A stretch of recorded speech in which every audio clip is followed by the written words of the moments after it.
Hi, everybody, and welcome to this week's edition of Straight Talk, sponsored by Inglis and Daly. My name's Bren O'Brien, and joining me, as per usual, is Tim Rowe. Today, the $10 million filly that won't make it to the track, new additions for Coolmore, a new look for Waikato, and the mare's sales catalogues build. In racing, the latest developments in the Racing New South Wales ATC saga, the mounting impacts of fuel costs, on-track updates, upsides from the championships, and do fillies and mares have an unfair advantage? While in wagering, punters' issues with Whirlpool, and the fallout from pending reforms to gambling advertising. Tim, great to have you aboard as always. We got the news yesterday that Quincenario, the Piero filly out of Winx, had been retired before she even made the track. Not completely surprising, I suppose, Tim. We've been hearing for a while that maybe she wasn't a horse that was ever going to, or wasn't quite going to live up to what she was able to do. There's probably a little bit of element here that a horse like that, you can't just roll the dice and hope that they turn out all right, because she wanders out in the track and she's unable to, you know, yeah, if she wins 1 from 10, then she's got to get smashed anyway. So I think, the probably common sense decision was made there.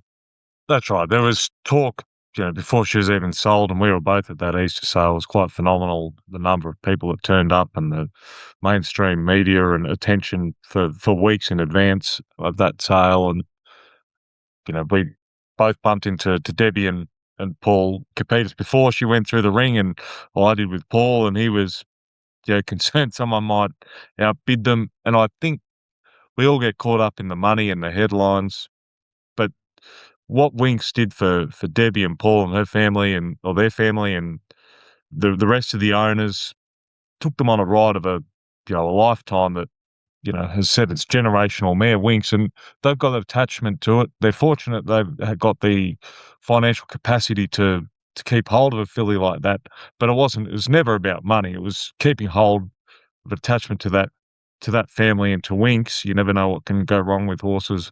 So while it's disappointing that she didn't, go onto the racetrack or make it on the racetrack, just the attachment to that filly, I think, that was what it was all about, and shouldn't get caught up in the money. And maybe they sell some yearlings out of that mare, that filly, who knows? But hopefully she can go on to produce something half decent. And even Debbie says in the audio we'll hear in a second that good mare, top mares don't go on to produce, good horses. I think that's a bit unfair. There's Winx and Black Caviar and, even Autumn Glow now, they're so rare. You can't expect a horse to reproduce something like that, even half as good as, better than the average. So, I think that's a bit unfair on Winx as well. And, Debbie touches on quite a few subjects.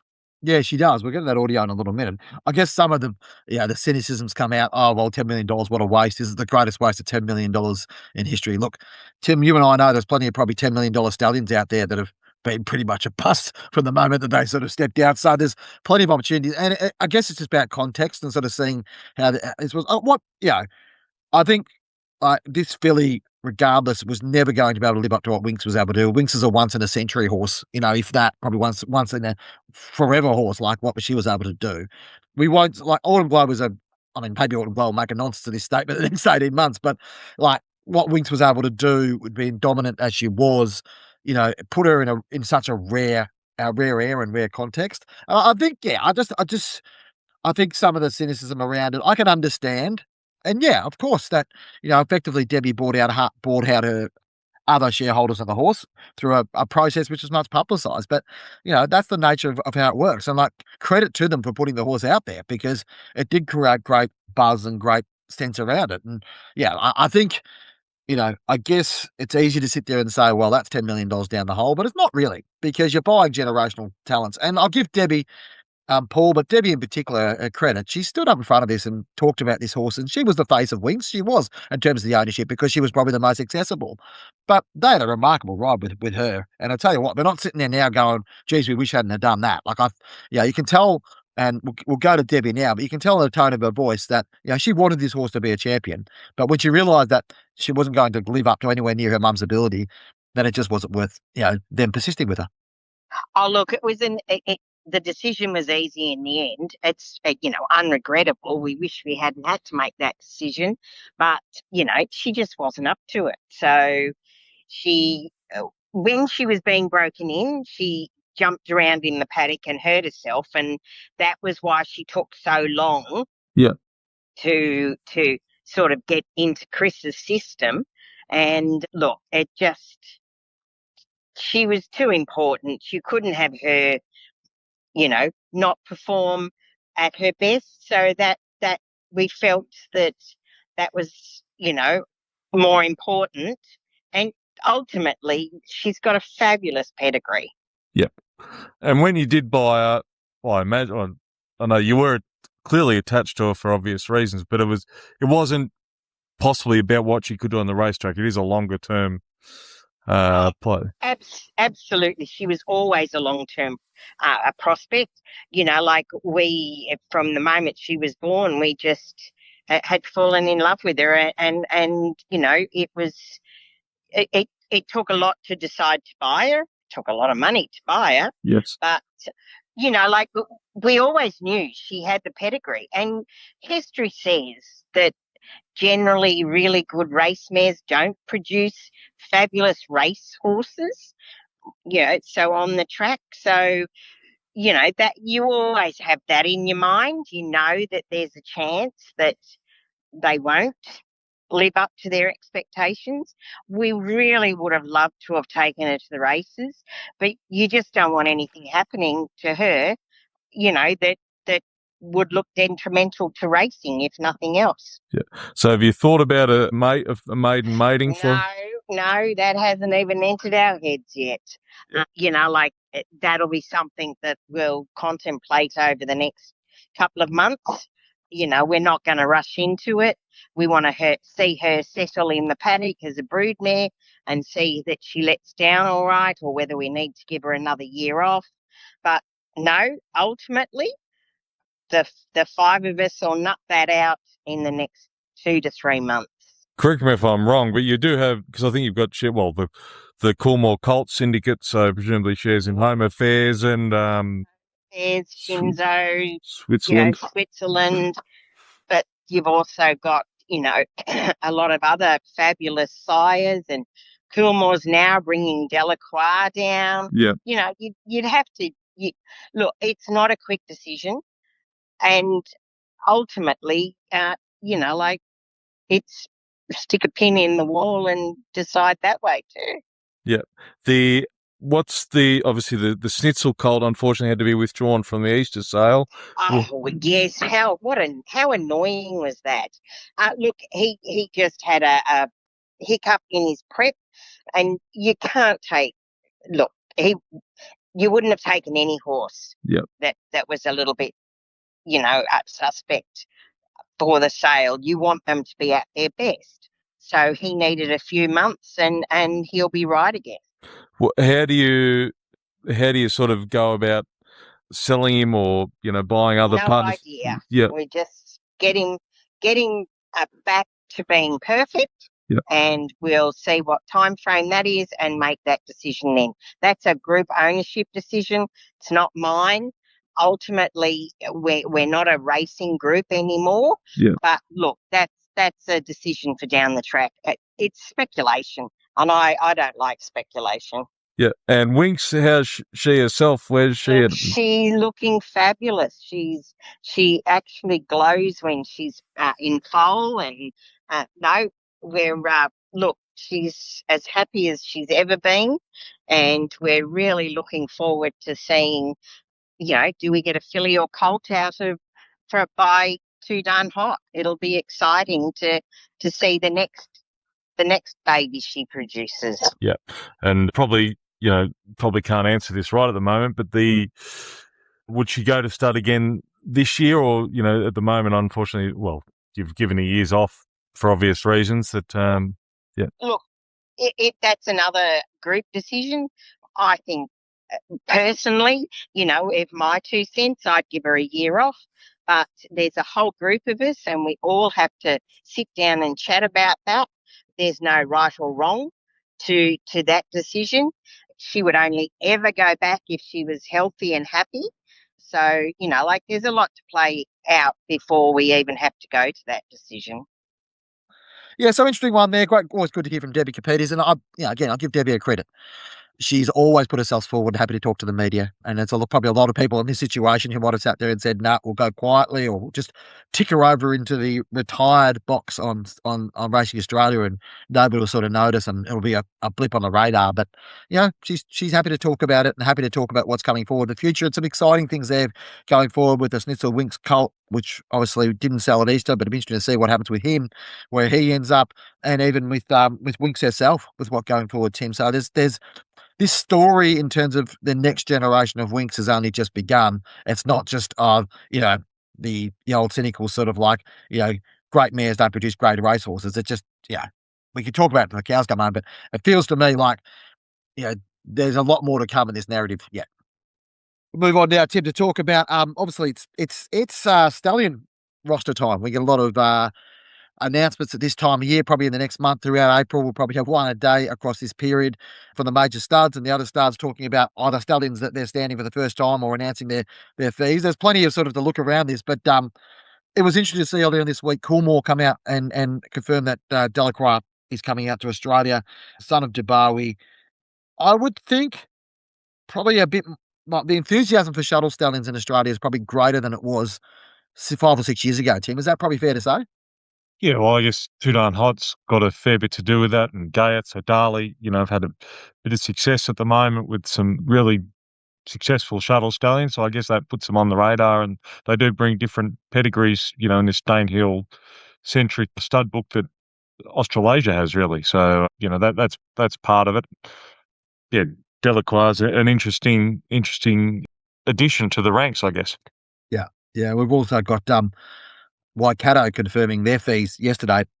Interesting to see, obviously, a bit of a new start to them, return to Conquer, stepping in, but obviously Super Seth no longer there. Savabeel on private, and probably in his last couple of years at stud, depending on what's going on. I mean, it's an interesting time for the Chittick family. It's a bit of a time of transition for them, isn't it?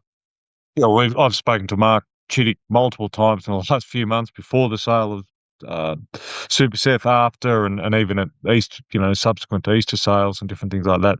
They are going through a bit of a regeneration, not just with the stallions, but reevaluating their business or their thoroughbred business with the family involved, George and Charlie, and very different members of the family. They're all getting involved, and sort of just you can't. What worked sort of 20 years ago is sort of different now. The costs of production have gone up. So they're just reevaluating all that, and hopefully Return to Conquer can be be a successful stallion for them.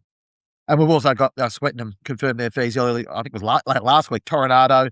Also, Diego Velazquez making his debut in Australia as well. So that Victorian market's an interesting one at the moment. And look, Swettenham they've had an amazing run with Toronado. Probably been a bit unheralded, really, what he's been able to achieve, both here in Australia but also in Hong Kong. He's a serious sire who had a bit of a setback last year, but appears to be back in full health and ready to go, Tim. Importantly, they were able to get him back, and he did serve. He sort of had a pretty busy November, so that'll help keep his momentum. It's just it's very hard when these stallions have a year off. The Autumn Sun, Morris, Satono Aladdin in New Zealand, for various reasons, either injury or there was the pandemic, couldn't get them here. It just halts the commercial. People are very much here and now, what's happening. So it will affect that, but the fact that they got good numbers to him in the latter half of the season will really help continue on his momentum, and probably the later files probably won't disadvantage to the Hong Kong buyers at all or anything like that, given they give them time. So they're well placed there at Swettenham with Toronado, and a fast son of, or a Group 1 winning son of Frankel will be an interesting addition to the stallion ranks as well.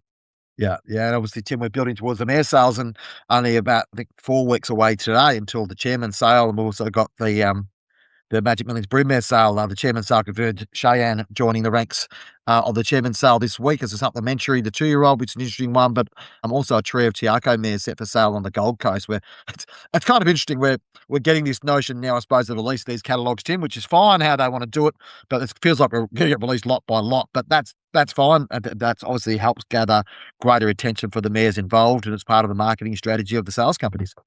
Yeah, definitely. I think I wrote a month or 6 weeks ago probably that Magic's had changed their strategy slightly, and I think it's working. Both there's probably a lack of depth or number of fillies and mares off the track, just they're not available or they've been bought privately. So I think the catalogues Chairman Sales already come together, and Magic's, I think, is coming together quite nicely at that top end. It'll just be interesting to know how many, I don't know how you want to describe them, the middle market mares will go to public auction or live auction rather than online. Inglis has even got to drop their Australian broodmare sale live auction that was the day after the chairman's sale, just online, because just the cost, or people are, feeling they're getting well paid online and can trade them that way. So it's an interesting dynamic that's changed in the last sort of 3 or 4 years. The following segment is brought to you by Inglis. Star 2-year-old filly Cheyenne and well-related Group 2 winner Fillia are among the first confirmed supplementary entries for the Inglis Chairman sale. The Annabelle and Rob Archibald trained Cheyenne presents one of the most exciting opportunities in recent memory for owners and breeders to acquire a race filly with incalculable upside. Cheyenne and Filly join a significant group of high-class fillies and mares set to be offered at the Chairman sale, including Group 1 Goodwood Handicap winner Benedetta, Triple Group 1 winner Provence, and millionaire mares Arabian Summer and Generosity. Also available is a share in Extreme Choice, whose yearling averaged more than $1.5 million at the recent Inglis Easter yearling sale. To view the Chairman's catalogue, go to inglis.com.au. The auction will be held at Riverside Stables on the evening of Thursday, May 7th from 4 p.m. and will again be held with the Where Elegance Meets Excellence theme. Tim, on to racing now. We'll briefly touch around this one. It was interesting to see the ATC and Racing New South Wales sort of come to a compromise, I suppose, on some of the interim funding measures while they sort out their legal stoush. We're obviously covering the legal stoush fairly closely. What was interesting is that probably the man that they basically brought in someone, the ATC brought in someone to have a look at their hospitality business, which there's been some questions around and some issues around alleged theft and etc. like that. So they brought someone in, but of the 4,958 auditors that they could have brought in, they've brought in Morgan Kelly, who is the man who was actually charged with being, or was actually brought in to be the administrator of the ATC initially before the ATC applied that. It's an interesting dynamic. It feels like there's, racing tends to go around in circles and bump itself in the head a little bit on some of this stuff. And in this instance, we probably raised an eyebrow when we saw this, but again, it probably was not surprising in some aspects, Tim. No, he must obviously. Morgan Kelly's obviously very well equipped and to manage these things. It did. The first thing that came to mind for me was it honestly could make a Clark and Dorr skid, and I did watch one this morning, which this must have been the algorithm about oil ship crashing, into the sea and things like that they did, I don't know how many years ago. Made me laugh. But yeah, that was the first thing that came to mind. Sometimes you can't make up these things in racing. This is genuinely what's happened. And we're told that Morgan Kelly won't be reporting back to Racing New South Wales. It is to the ATC. So obviously, yeah, it'd be interesting to see what, if anything, he uncovers there and what could be done better to make the hospitality part of the business more profitable, presumably. Yeah. I mean, again, he's fully qualified and, not saying he's got the right man for the job, certainly not. But it is interesting that the same names keep coming up. I guess what is interesting too, Tim, is that probably shows a little bit of I'm trying to think the best way, a little bit of a breaking of the ice between the club and the regulator in this regard, albeit that they're set to go back to the Supreme Court from an appeal perspective in May, and what will be an interesting thing itself. But yeah, this story keeps on rolling on, as too does the mounting impact of the fuel crisis. Issues with obviously we've had on a global level, we've had the concept of a ceasefire in the last 24 hours. Lord knows how long that'll last. But it's interesting how this flows down. Like the costs to the racing industry are significant. Probably one of the first major impacts or first interesting impacts in Victoria, which actually was kind of buried a little bit. The lead was kind of buried yesterday. Was a race meeting in Mildura set for later this month has been moved to Swan Hill, which is 200 kilometres closer to civilization. No, I won't say that about Mildura, but primarily because of the cost of fuel and getting jockeys and trainers and all those sorts of people to Mildura, which is Victoria's most remote racetracks. Significant from that point of view, Warwick Barr, who's covered this issue quite closely, spoke to both Yeppoon and Rockhampton in the last couple of days about measures they're taking. Because Racing Queensland have not yet been able to get to a point where they've been able to come up with some solutions around fuel, topping up trainers, etc., to be able to travel. Well, we're hoping that fuel prices will come down a bit now, but we can't be guaranteed. And I kind of feeling this one's got to roll on a little bit, albeit I think Racing Queensland are meeting with some representatives today, and there may be an announcement today. We'll see what comes out of that. But, Tim, it's hard to see this one going away because the cost of training is hard enough, let alone when you're paying twice the price you used to for diesel. Racing Queensland, it's got financial challenges, but also just the size of the state, and they manage 3 codes as well. So, like, Victoria and New South Wales just have to look after thoroughbreds. If they do it for one, presumably they've got to do it for all 3 codes, even though the harness and dogs are sort of, well, certainly in the southeast of the state, are fairly centrally located. There is Townsville and Rocky Dogs and places like that, Bundaberg. But yeah, presumably they've got to do it across all 3 codes, which added cost and added burden that they've got to consider. I mean, it'd be interesting to see if they can come up with some sort of monetary response today, at least ease the burden, because even, if this ceasefire continues or there's an agreement, I don't think fuel prices are going to go way back to normal anytime soon. And I'm certainly no economist, put it that way. Yeah, yeah. Things you've probably got a bit more expertise in, Tim. We moved to things on the track, and obviously we're in the middle of the championships. We had a great first day, really interesting first day of racing. Obviously, she's an alibi, confirmed herself as an absolute star. Green Spaces probably defied his pedigree to win a derby, but a great effort from Bjorn Baker, and obviously the other Group 1 winners as well, Campione D'Italia stepping himself as a future stallion, and yeah, plenty to sort of take out of that first day out of Randwick. But moving ahead to this week, we've got more Group 1s this week. Obviously, Tim, plenty to look forward to. And you've put a little article together on the straight about how the results of this week could shape what might happen from a stallion roster perspective for the likes of Arrowfield in the next few weeks. Yeah, won't change or wouldn't have changed the breeding value, but I think Paradise Storm's coming out of the Sydney Cup, which is unfortunate for those owners, and got a few mates in that horse and gave them a great thrill in Auckland, and just a little injury setback, unfortunately, by the sounds of it. So I think he's coming out of the Sydney Cup. But yeah, just, Coolmore have announced that, Delacroix, as we touched on, a service fee, and Waikato's just announced theirs. But the others, Hunter Valley studs, will be sort of announcing in the next probably fortnight to 3 weeks, I would say. And what happens on Saturday will have a big say in that. I'd say the Autumn Sun's already going up, regardless with Autumn Glow. Probably doesn't change a lot, but if you can side the winner of the Oaks and things like that, and sort of add sort of multiple good horses out there, can probably add, I don't know, 10 to 20,000 on some of these service fees, particularly younger stallions. Like if you look at Newgate with Stay Inside, if he can get back-to-back stakes winners at the championships, which is extremely conceivable, it will make a big difference. And breeders making their mating decisions, commercial mating decision, made in the next couple of weeks as well. Sort of recency bias kicks in. Yeah. Well, it is an industry built on recency bias, Tim, and that leads us to our next topic, which is, do fillies and mares have an unfair advantage given they're giving 2 kilos an open age and open sex races, particularly Group 1 races? And it's prompted on the fact that I'm just trying to remember now. I think it's 8 of the past 12 Group 1 races at open age, open sex Group 1 races have been won by fillies and mares. And obviously we had She's an Alibi destroy them on the weekend. She probably could have carried a fair few kilos more and still won. So probably not a great example, but Jolly Star was an example where she was very good, but, and I think 5-time Group 1 winner now, like, so a serious horse. But, would it be the same if she was on exactly the same weights? And I guess the debate comes up here and there. But what we are seeing, Tim, and Run the Numbers delved into this week, is that compared to 20 years ago, things have changed significantly. When 20 years ago, 18.3% of races which were open age and open sex Group 1 races in Australia were won by fillies and mares. It was 25.8% in the 2010s. And the 2020s to date, it's 33.6%. So we're seeing much higher percentage of fillies and mares winning these races. Now, they are probably, participation rates are probably up, and we'll study that probably at a later date. That will take a little bit more research and maybe a little bit more time. But for me, it's an interesting one, Tim, because I think that it does point to a challenge that the industry has.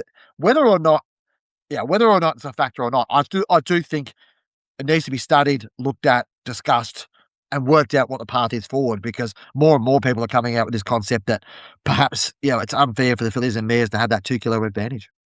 Well, I think you'd have to do it with the data across the whole horse population rather than just the top 2 or 3%, the elite horses. You got a handicap for the entire population. And so the data, the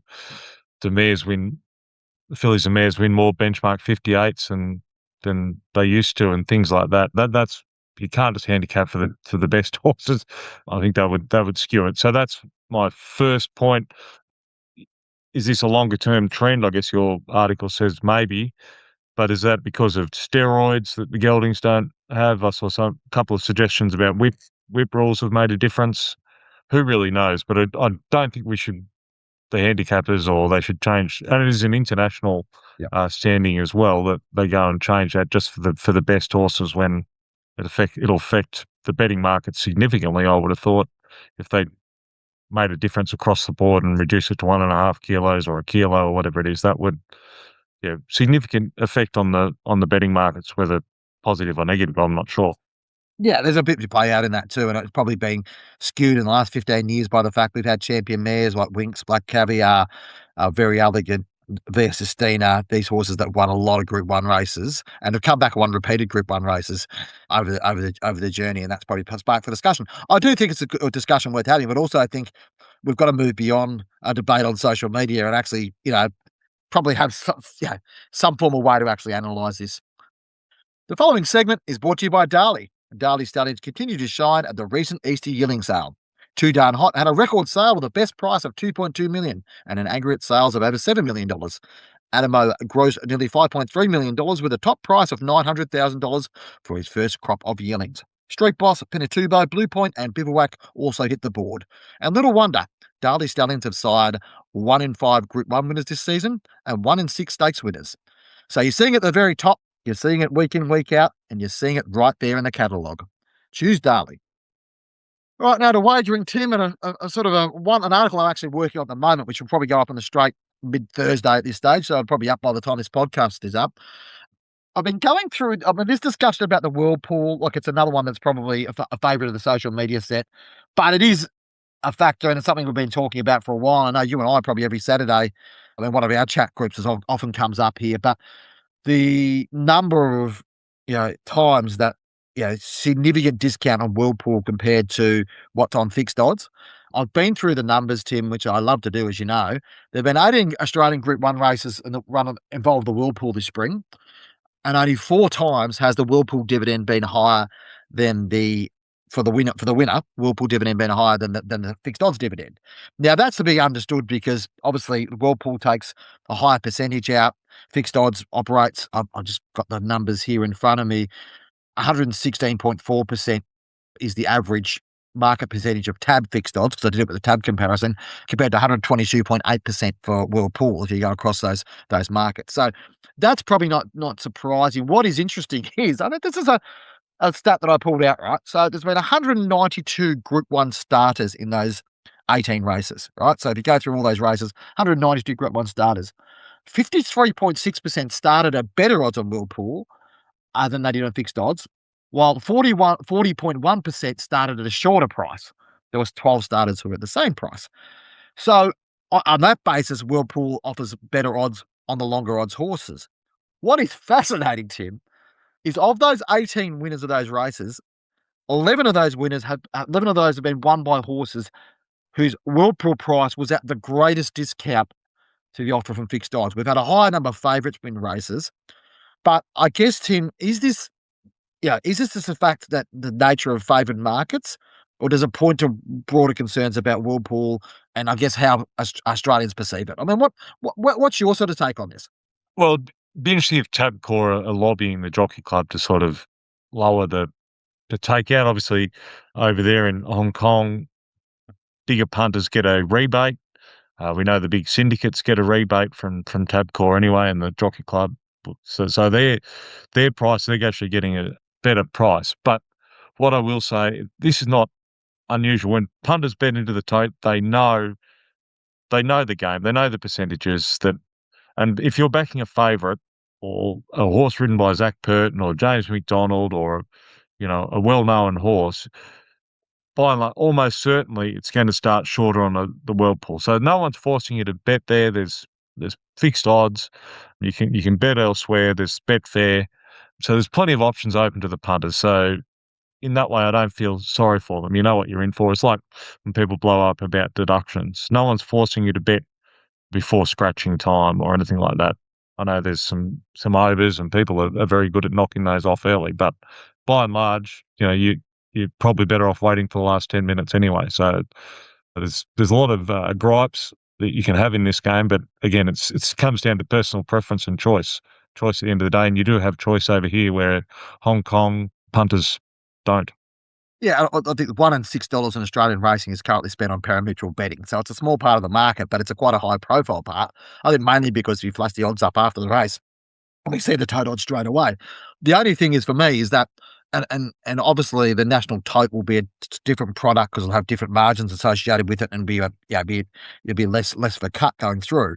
But does the fact that Australian punters in a parimutuel context have been sort of taking worse odds on winners for the better part of 2 months now. How does that impact sort of, Tabcorp's, move towards a national tote and this sort of idea that the national tote could lead to a revival in parimutuel wagering? Because for me, if you don't have price certainty, which you don't in a parimutuel environment, it makes it difficult. And the other thing is, Tim, is if you're betting in Hong Kong, you don't have any other option. You don't have fixed odds as an option. I can't see how there's going to be a massive revival in parimutuel betting in Australia unless there's a price element driving people to do that. And so I think that, you know, this it's probably not the way you'd like to market the virtues of parimutuel betting and tote betting, with the world pool paying significantly less out on these horses. Through a run of results that have sort of gone that way, but it's becoming quite a groundswell now amongst the punting public. The tote's advantage, or Tabcorp's tote advantage, will be, it's probably not so much the win pool, it's the exotics and quaddies and things like that. So, if they can get those pools bigger. I know I've looked at some of the smaller pools on Sunday. I was betting somewhere, and there were, yeah, there were some jackpots into those, $2,000, and mightn't sound like much, but it made me bet into the first fours and the trifectas just because there was, that money spread across all the runners, and, there was a few no hopers in those races. So it made me to bet into them, very small dollars. I'm still here showing up to work, so it wasn't that profitable, but there is some appeal there if they can get the pools up a little bit and, maybe have incentives with jackpots and different things like that. There's plenty of certainly marketing options open to them if they genuinely want to try and make it a competitive space, or offering to punters. I guess it's just even Tabcorp probably making more out of fixed odds than what they were the tote, so there was no incentive to really market it. But Gil McLaughlin has made it sort of, he's been at the forefront of trying to revive it.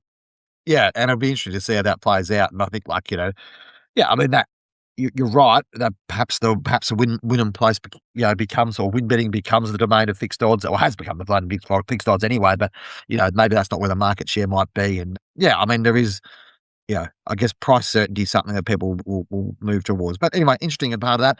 Quick one to round off, Tim. Obviously, not long after we got off air last week, our Prime Minister stood up and gave the strongest announcement yet around gambling advertising restrictions. We've covered that extensively on the straight. If that interests you, have a good look through it. But there's probably a few points to pull out of this. And the first one, Tim, will be how it will impact the racing industry. The expectation is that racing will get a carve out, and so racing publications won't have to be subject to this rule. That's an interesting one, assuming it happens, which we're pretty sure it is. But there's probably a few other questions, there's an article there which I wrote, I think late last week, which sort of deals with a few of those issues. I think it'd be good to hear and know that the racing industry is in the room having these discussions about these likely impacts and what might happen, because I think if racing's not in the room on this, just assuming that everybody else is going to take care of racing's interests, I don't know if that's necessarily the best way forward. There'll be further sort of coverage of this as well coming up, because the government have put out, or one of the government departments have put out, what they think will be the impact of these reforms. And they're talking probably in the realm, I think, of about 0.6% of wagering turnover or wagering spend being affected, which is not a great deal for what they're trying to achieve. So this one will play out over the next 6 to 8 weeks. We'll go to Parliament. They'll come back into Parliament early May, introduce the legislation. It'll be picked over and we'll have more analysis about it, Tim. But I mean, it's probably not something that the everyday punter is talking about, but it's something that could have a significant impact on the broader, but certainly the wagering industry, but also the racing industry as well. Do you agree to that? Yeah, I listened to the Prime Minister's press conference the other day. I think it was Tuesday, and obviously he's got a lot going on with Middle East crisis and different things, conflict and things like that. But he was asked by a journalist about some particulars about the wagering reform, and whether podcasts would be exempt and things like that. And possibly fairly, he was non-committal about that. He probably didn't know, because they are the minute details that haven't been certainly put out publicly. And things like who's a celebrity and who's not, and if they're retired, are they still a celebrity? If they're using a sports people to promote, a brand, a wagering brand, all those little things that seem, probably populist, but in practice, is it possible to achieve that, or is it fair? Yeah, who knows? There's a lot to play out yet, I would think, before the full impact is really known. And even with you said about the statistics on wagering, well, most people have got an account already. If there is to be a downturn in wagering, it might become, the new footy season or the head into spring or autumn and things like that. When people are, their dormant accounts, they stake them up again for the spring or autumn to have a bet, and there's fewer incentives or whatever, free bets and things like that. Yeah, maybe just see how it pans out. We'll have all that coverage across the straight over the journey. Thanks for listening to us on Straight Talk. Thanks for spending your time with us. Of course, Straight Talk brought to you by our sponsors, Darley and Inglis. Don't forget to give us a rating wherever you're listening to our podcast. Be sure to subscribe. Send us an email, editor@thestraight.com.au. Let us know what you'd like us to talk about. Thanks for your time, and we'll talk to you again next week.